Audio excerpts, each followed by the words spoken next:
Será que o uso de remédios emagrecedores pode afetar negativamente a saúde mental dos seus usuários? Será que tomar os remédios, essa nova geração de remédios emagrecedores, pode prejudicar a saúde mental? Bom, para responder a isso, eu trouxe um trabalho bacana aplicado em 2025 na Acta Diabetológica. E eles analisaram aí a saúde mental em indivíduos que tomavam o GLP-1, que eram obesos e tinham diabetes tipo 2. Basicamente, então, resumo na metodologia, como eu já falei, eles tiveram por intuito examinar experiências subjetivas de pacientes usando remédios emagrecedores dessa nova geração. Eles quiseram avaliar mudanças percebidas em humor, ansiedade e a relação que eles tinham com a comida durante o longo período de uso desses medicamentos. Era um estudo qualitativo realizado através de entrevistas semi-estruturadas. Eles faziam as entrevistas via Microsoft Teams, eles gravavam as respostas, dos pacientes e depois transcreviam essas respostas. Foram analisados aí 9 adultos usando o GLP-1 que tinham obesidade e diabetes tipo 2. As entrevistas eram realizadas no baseline, pré e após 12 a 16 semanas de uso dos medicamentos. Eles faziam perguntas abertas, sobre humor, apetite, compulsão e possíveis efeitos colaterais que eles podiam relatar durante o uso desses medicamentos. Bom, basicamente a pesquisa foi dividida em 3 temas principais. Tema 1, aceitação dos efeitos colaterais negativos em prol de benefício de saúde física a longo prazo. Tema 2, reflexões sobre o impacto diverso na saúde mental. E tema 3, redução do apetite e maior controle dos comportamentos alimentares. Eu peguei algumas respostas aí que estão no estudo, recomendo até que você vá atrás do estudo, porque ele é bem bacana, tem mais coisa lá, além do que eu estou mostrando aqui no vídeo.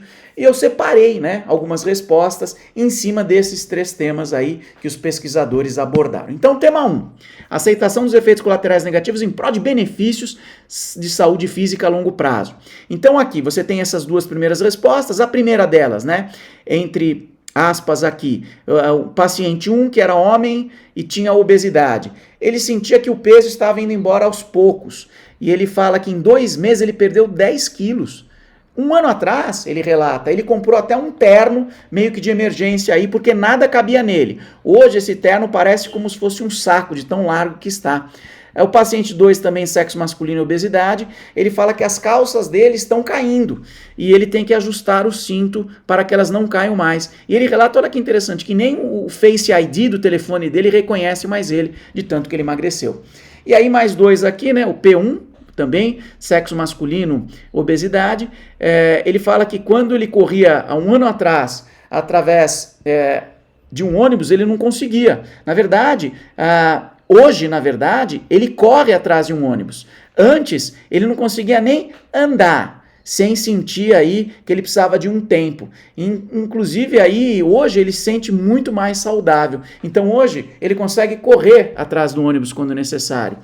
E aqui, o segundo P2, masculino, obesidade, ele fala que a falta de ar simplesmente foi embora.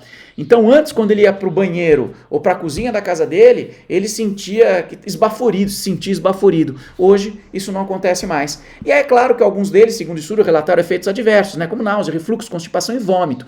Só que esses efeitos adversos, segundo os pesquisadores, segundo os relatos dos próprios pacientes, eles sumiram ou diminuíram ao longo do uso do medicamento.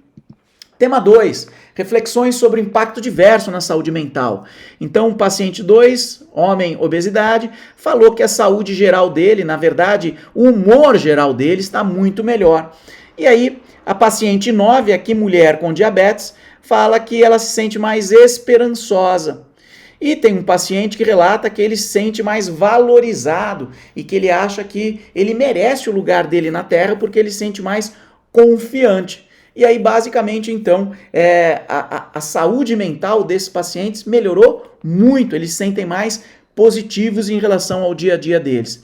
E o tema 3, redução do apetite e maior controle dos comportamentos alimentares. Aqui eu vou começar de baixo para cima, tá? Olha só que interessante, pelo menos eu achei interessante. Na maioria dos casos, a qualidade dos alimentos não melhorou. Eles continuaram comendo junk food, só que, nesse caso, eles consumiam porções menores desses alimentos. Mas, infelizmente, a qualidade do que se comia não melhorou. Percebe? Só a quantidade.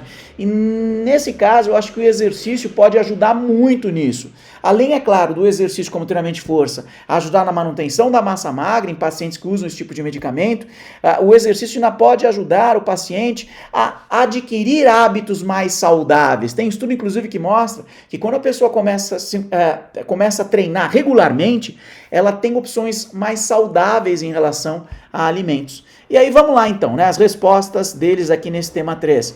Eu simplesmente perdi o apetite. Eu não me sinto com tanta fome durante o dia todo. E às vezes eu até esqueço de comer. Paciente 3, mulher com obesidade. E olha só que interessante. A minha porção do jantar está reduzida ou foi reduzida pela metade. Olha que interessante. Paciente mulher com diabetes. E aqui uma paciente mulher com diabetes, a mesma, né, a P8, a paciente 8, ela diz que não precisa fazer tantos snacks, muitos lanchinhos, beliscar muito. E normalmente o que dava desejo nela, como batatinha, Pringles, por exemplo, ela nem toca nesses tipos de alimentos mais. E aí, uma paciente 5 com obesidade, mulher, ela se sente mais no controle. Na verdade, paciente 7, né? Homem com diabetes. Ele se sente mais no controle sobre a comida. E ele se sente apto a fazer escolhas melhores. Apesar de não é todo mundo conseguir fazer isso, como eu falei, né? O estudo, de novo, falou que não melhorou a qualidade dos alimentos, só houve diminuição da quantidade.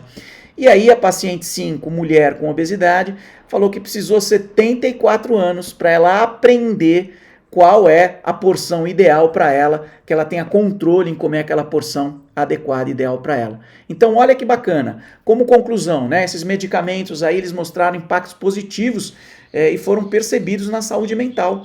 E é claro, os autores falam que estudos quantitativos de longo prazo ainda são necessários. Então, se de repente você tem algum cliente, algum amigo, algum familiar que toma e tem preocupação com saúde mental, pode ficar tranquilo e tranquila que isso não vai acontecer. Na verdade, os medicamentos vão ajudar na saúde mental desses usuários. É isso. Beijo no coração e até o próximo vídeo.